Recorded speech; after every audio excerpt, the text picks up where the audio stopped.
আসসালামু আলাইকুম, সবাইকে স্বাগতম। প্রিয় শিক্ষার্থী বন্ধুরা, আজকে আমি যে চট্টগ্রাম বোর্ড 2023 সালে 2 সেট সৃজনশীল এসেছিল HTML সম্পর্কিত। তো আমি অবশ্য এই যে আরেকটা উদ্দীপক এসেছিল, তো এই উদ্দীপকের আলোকে HTML ট্যাগ লিখতে হবে। এখানে উপরের অংশটুকু না লিখলেও চলবে। এইটা আমাদের ওয়েব পেজের বিশেষ করে যে সমস্ত তথ্য আছে এগুলোর প্রয়োজন নাই। প্রয়োজন হচ্ছে এইটুকু, যে বডি অংশের মধ্যে যেটা লেখা আছে। তো বডি অংশে 1, 2, 3, 4টা লাইন আছে, তাই না? এই 4টা লাইন 2 ধরনের ট্যাগ ব্যবহার করতে হবে। প্রথমে প্রোডাক্ট লিস্ট। তো প্রোডাক্ট লিস্টটা ব্যবহার করব আমরা, নর্মালি লিখব, কিন্তু নিচে আন্ডারলাইন দেওয়ার জন্য 2 দিকে ইউ ট্যাগ লিখব। 2 দিকে ইউ ট্যাগ লিখলে নিচে আন্ডারলাইন হবে। আর এই যে 1, 2, 3 এগুলি আমরা লিস্ট ট্যাগ ব্যবহার করব। 1, 2, 3 মানে অর্ডার লিস্ট, তাই না? লিস্ট বিভিন্ন ধরনের আছে না? যদি প্রতীক দিয়ে লিস্ট করা হয়, বিভিন্ন রকম প্রতীক, সার্কেল, স্কোয়ার, তাহলে আমরা কি করি? ইউএল ট্যাগ ব্যবহার করি, তাকে বলে আনঅর্ডার লিস্ট। আর যদি 1, 2, 3 সিরিয়াল থাকে তাকে বলে অর্ডার লিস্ট। তো এটা অর্ডার লিস্ট তৈরি করতে হবে। তো যাই, অনেক সহজ, কিন্তু আজকের আলোচনাটা অনেক সহজ। তো প্রথমে ডক টাইপ HTML লিখব। শুরুতেই ডক টাইপ HTML এর মাধ্যমে ডকুমেন্ট টাইপ HTML বোঝাই। তারপরে কী লিখবো বলো তো, তোমরা বলো। HTML, হ্যাঁ। তারপর কি লিখবো? বডি, হ্যাঁ। অর্থাৎ ডক টাইপ HTML লেখার পরে HTML এর ওপেনিং ট্যাগ লিখবো, বডির ওপেনিং ট্যাগ লিখবো। তোমরা দ্রুত লিখে নাও আমার সামনে যারা আছো। এরপরে কি করব? এই প্রোডাক্ট লিস্টটা আমরা হেডিং আকারে লিখতে পারি। এই যে লক্ষ্য করি, ইউ ট্যাগ ব্যবহার করলে আমাদের নিচে আন্ডারলাইন হবে। ভালো করে শোনো, আমি এই যে প্রোডাক্ট লিস্ট লিখলাম নর্মালভাবে, কিন্তু 2 দিকে ইউ ট্যাগ ব্যবহার করেছি, ফলে কী হবে? আন্ডারলাইন হবে। আমরা জানি এই আন্ডারলাইন করার জন্য ইউ ট্যাগ ব্যবহার করা হয়। ইউ ট্যাগ হচ্ছে একটি ফরম্যাটিং ট্যাগ, যা ব্যবহার করে আন্ডারলাইন করা যায়। যেমন আমি যদি একটু বাঁকা করে লিখতে চাই, ইটালিক, 2 দিকে আই ট্যাগ ব্যবহার করি, তাই না?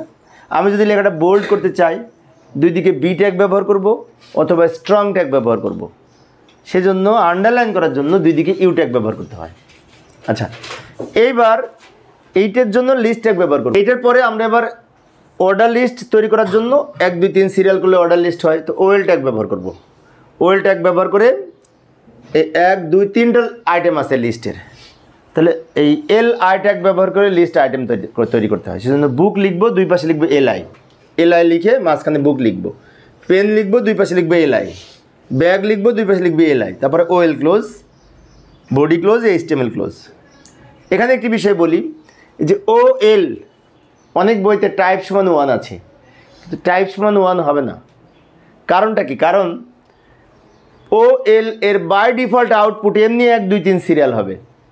তাহলে আবার আমি টাইপ সমান 1 লিখতে যাবো কেন, তাই না?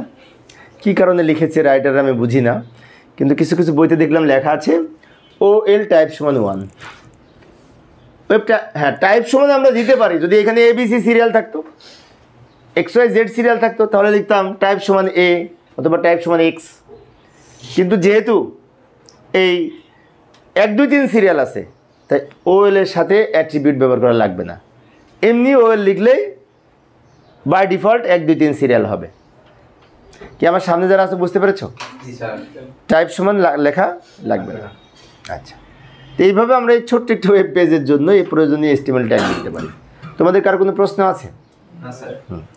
তো প্রিয় শিক্ষার্থী বন্ধুরা, এই ছিল আমার আজকের আলোচনা। তো যাওয়ার আগে আগামী ক্লাসে কী আলোচনা করবো একটু দেখে যাই। আর চট্টগ্রাম বোর্ডে আরও একটি প্রশ্ন এসেছিলো। চট্টগ্রাম বোর্ড বললাম না, 2 সেট প্রশ্ন এসেছিলো।